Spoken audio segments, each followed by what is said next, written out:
Pierre Palmade sera prochainement fixé sur son sort. Alors que les expertises médicales concernant la mort du bébé et les analyses techniques de son véhicule ont été dévoilées, l'humoriste s'apprête à franchir une nouvelle étape importante.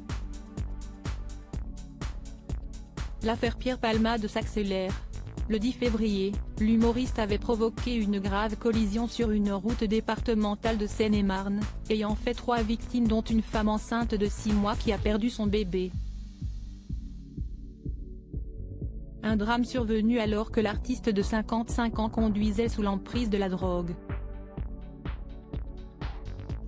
Alors que ce dernier avait été mis en examen pour homicide et blessures involontaires et placé sous contrôle judiciaire, la justice attendait avec impatience les conclusions de l'expertise médicale concernant la mort de l'enfant afin de qualifier la responsabilité pénale de l'ancien meilleur ami de Muriel Robin.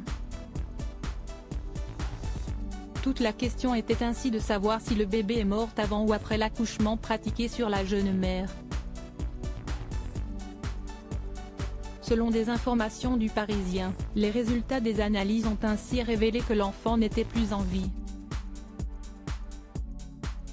Pierre Palmade prêt pour une nouvelle étape importante. L'état clinique observé chez l'enfant immédiatement après son extraction du corps utérin maternel est clairement et indiscutablement celui d'un état de mort constitué, pas de réactivité motrice, pas de mouvement spontané réflexe de respiration, explique le rapport, dévoilé par le Parisien.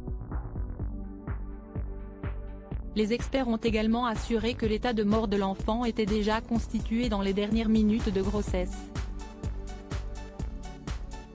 L'expertise médicale révèle d'ailleurs que la cause de la mort du bébé est liée à une hémorragie provoquée par l'accident de voiture. Comme le rapporte le Parisien, la juge peut ainsi requalifier la mise en examen de Pierre Palmade en blessure involontaire. Un détail qui peut tout changer pour le comédien puisqu'il ne risquerait plus 10 ans de prison, mais entre 5 et 7 ans. Siesti également sans compter sur les résultats de l'expertise technique du véhicule de Pierre Palmade qui révèle que ce dernier est le seul responsable de l'accident. Pas de problème mécanique donc pour sa voiture mais une faute de conduite de sa part en changeant de trajectoire alors qu'il était au volant sous l'emprise de plusieurs drogues. Désormais, l'humoriste attendait de savoir plus sur son sort.